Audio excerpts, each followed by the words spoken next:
নজর রাখবো পরবর্তী সংবাদে। 25তম আইফা পুরস্কারপ্রাপ্ত ত্রিপুরা ফিল্ম অ্যান্ড টেলিভিশন ইনস্টিটিউটের উপদেষ্টা বিপ্লব গোস্বামীকে সংবর্ধনা জ্ঞাপন করা হয়েছে। অবশ্য সেরা মৌলিক গল্পের পুরস্কারপ্রাপ্ত ফিল্ম লাপাতা লেডিসের জন্য নজরুল কলাক্ষেত্রে বিপ্লব গোস্বামীকে সংবর্ধনা জ্ঞাপন করেছেন রাজ্যের মুখ্যমন্ত্রী মানিক সাহা। কি বলছেন তিনি, শুনুন। রাইট, যে এই ধরনের একটা ইনস্টিটিউট উনি বললেন ঠিকই, যে এখানে আমি কিছু না, ওনাকে আমি এর আগে অনেক আগে আমি ডেকে পাঠিয়েছিলাম।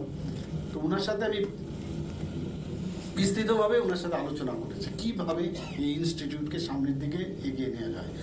উনি বলছেন যে এরকম কিছু লাগবে না, ক্যামেরা লাগবে। আমার এখন মনে আছে যে ক্যামেরা, আমি বললাম এই ক্যামেরা হয়ে যাবে, কোনো সমস্যা নেই, আমাদের নিজেদেরও সুবিধা আছে। তো দেখলাম যে সাধারণত কি হয়, আমরা যখন কাউকে বলি কি লাগবে, বিরাট একটা বাজেট দিয়ে দেয়। ওনাকে আমি দেখলাম যে উনি বলছেন যে না, এর মধ্যেই হয়ে যাবে। তা আমার মধ্যেও মনে হলো যে তাহলে তো ইট ইস পসিবল। কাজেই ওইভাবেই কিন্তু আমরা চিন্তা ভাবনা, তাহলে বললাম আমাদের আইসিএ ডিপার্টমেন্টের সেক্রেটারি মহোদয়কে যা যা লাগবে তাই দিতে হবে।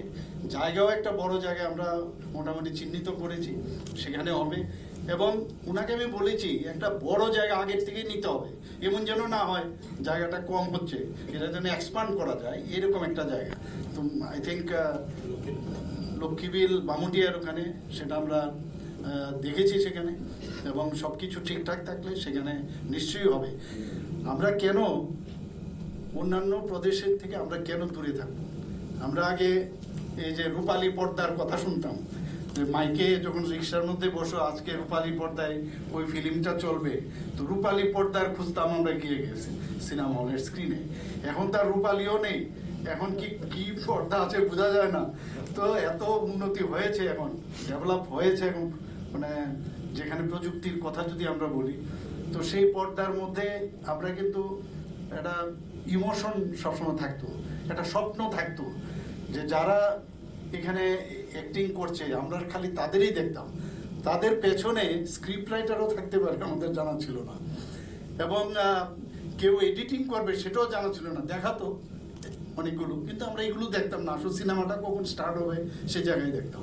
তো যে কোনো প্রোগ্রামে আলটিমেটলি মানে বিহাইন্ড দ্য স্ক্রিন কত লোক কাজ করে। আজকাল তো আমরা দেখি টিভিতে চ্যানেলে, এখন মুভির দৌলতে আমরা সব কিছু জানতে পারছি, কত ধরনের লোকের তাদের কাজের ফলে কিন্তু একটা ফিল্ম তৈরি হয়।